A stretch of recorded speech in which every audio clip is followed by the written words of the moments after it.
Hi, hello everyone. Welcome back to my channel. We are back with the glossary of legal terms. The first phrase for today is writ of capias. A writ of capias is a legal order directing law enforcement to take a person into custody. It is usually issued when a defendant fails to appear in court or disobeys a court order. There are several types such as capias ad respondentem, that means to bring a person for trial, or capias ad satisfacentem, that means to enforce judgment. It ensures compliance with the judicial processes. Execution of a writ of capias is a serious step, often involving arrest.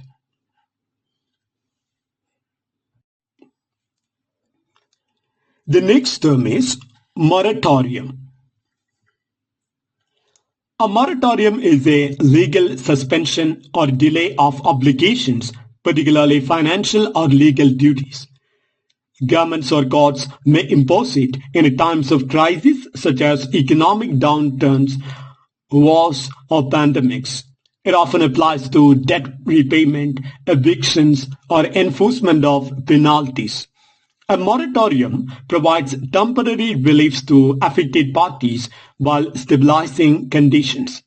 It does not cancel obligations, but it delays the enforcement.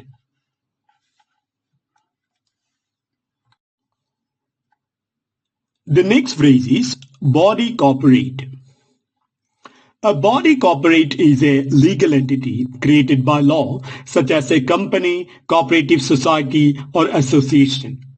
It has a separate legal personality distinct from its members, meaning it can own property, enter into contracts, and issue or be sued in its own name. This status continues despite changes in membership. In a property law, the term also refers to an owners association managing common property in strata or apartment complexes. Its purpose is to organize governance, responsibilities, and rights collectively.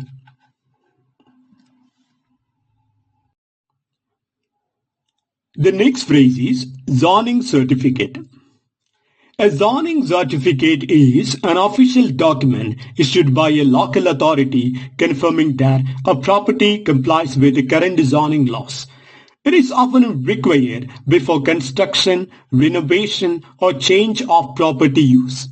The certificate helps ensure that land use follows community development plans. It prevents legal disputes about whether the property is being used appropriately. Without this certificate, construction or use may be halted or penalized.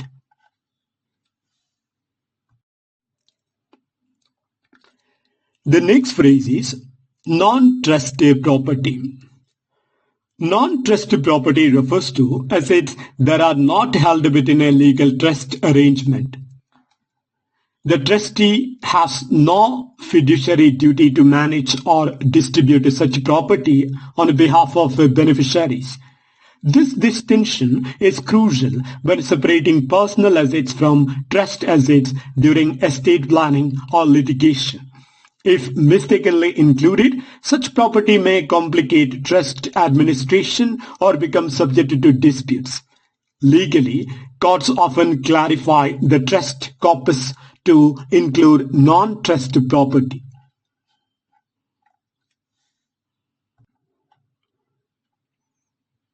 The next phrase is class action. A class action is a type of lawsuit where one or more individuals sue on behalf of a larger group with a similar claims. It allows the court to handle many similar cases efficiently in one proceeding.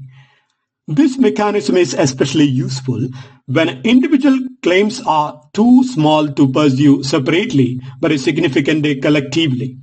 Class actions can cover consumer rights, defective products, securities fraud, and labor disputes. The outcome or settlement applies to all members of the class unless they opt out.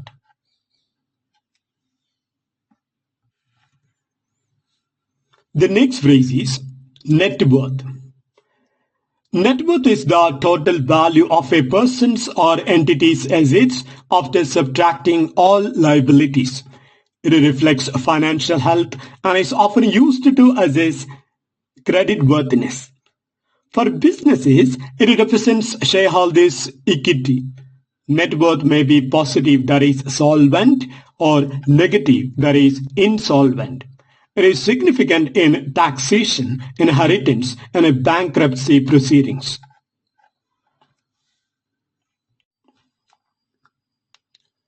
The next phrase is ascertain goods. Ascertain goods are goods specifically identified and agreed upon at the time a contract of sale is made. They are distinct from unascertained or generic goods which are not individually identified until later. Once goods are ascertained, ownership and risk can pass to the buyer depending on the terms of the contract. This concept is central to sales law and it determines when the transfer of property occurs. It provides certainty in trade and commerce.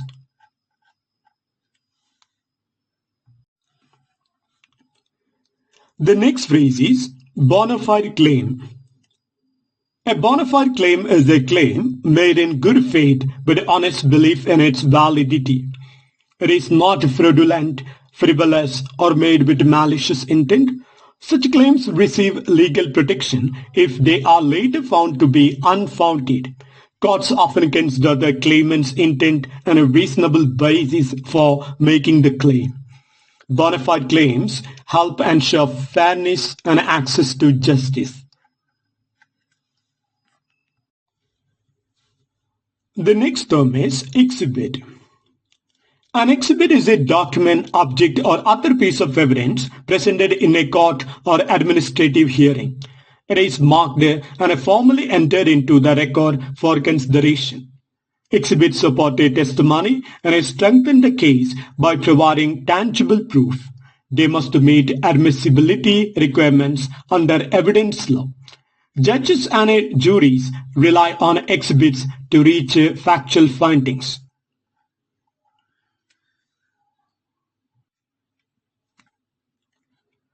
The next phrase is law of agency. The law of agency governs relationships where one person, that is the agent, is authorized to act on behalf of another, that is the principal. It regulates rights, duties, and liabilities arising from such a representation. Common contexts include business transactions, employment, and partnerships. An agent's action, when within authority, legally bind the principal. Its scope covers actual authority, apparent authority, ratification, and termination of agency.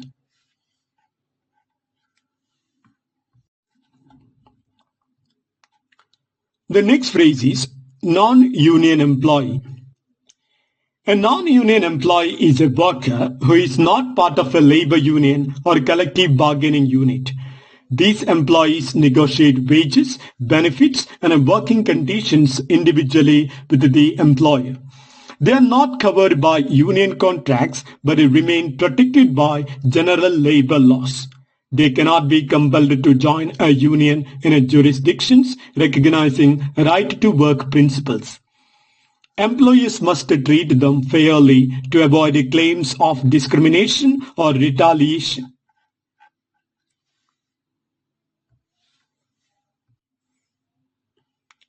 The next term is neutrality. Neutrality means remaining impartial and not taking sides in a dispute, conflict, or legal matter. In international law, it refers to a state's decision not to participate in armed conflicts between other states. In a mediation or arbitration, neutrality of the facilitator is crucial for fairness. It helps maintain trust and balance in legal proceedings.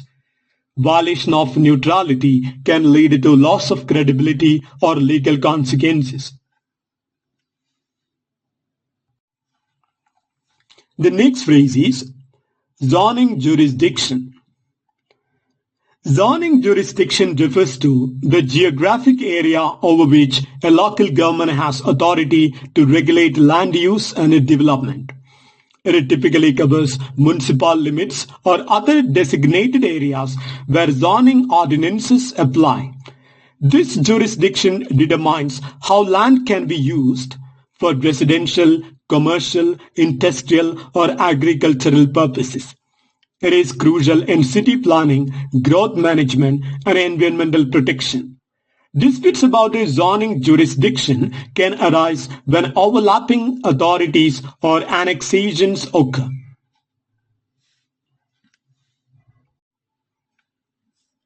The next term is assault. Assault is an intentional act that creates a reasonable apprehension of imminent harmful or offensive contact in another person. Unlike battery, which involves physical contact, assault focuses on the threat or attempt. It is both a civil wrong, that is tort, and a criminal offense. The severity of a punishment depends on circumstances such as the use of a weapon. Its purpose is to protect individuals from fear and intimidation, not just physical harm. The next phrase is zoning district. A zoning district is a designated area within a city or town that it regulates land use, building size, and activities allowed there. Examples include residential, commercial, industrial, or mixed-use zones. Zoning districts help organize urban growth and maintain order in land development. They ensure that incompatible activities such as heavy industry and schools are separated. Violating district rules can result in fines or demolition orders.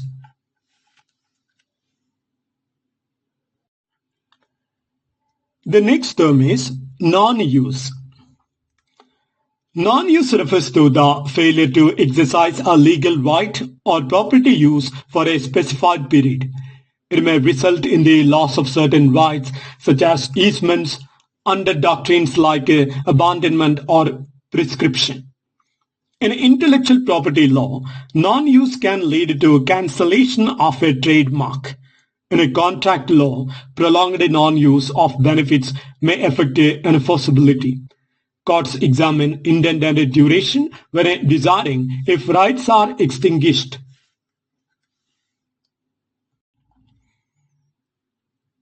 The next phrase is new matter. New matter is a legal defense or claim introduced by a defendant in response to a complaint that raises issues not mentioned in the original pleading. It may include facts or arguments that, if proven, can defeat the plaintiff's case. New matters must usually be specifically pleaded. Courts may allow or deny new matter depending on rules of procedure. It ensures all relevant issues are heard before judgment.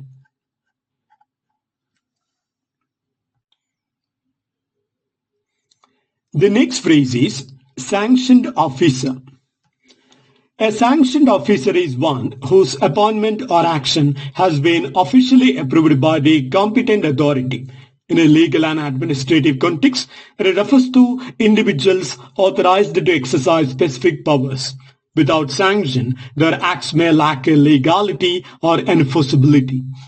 It ensures accountability and a proper delegation of authority. The scope includes government service rules, corporate governance, and military law.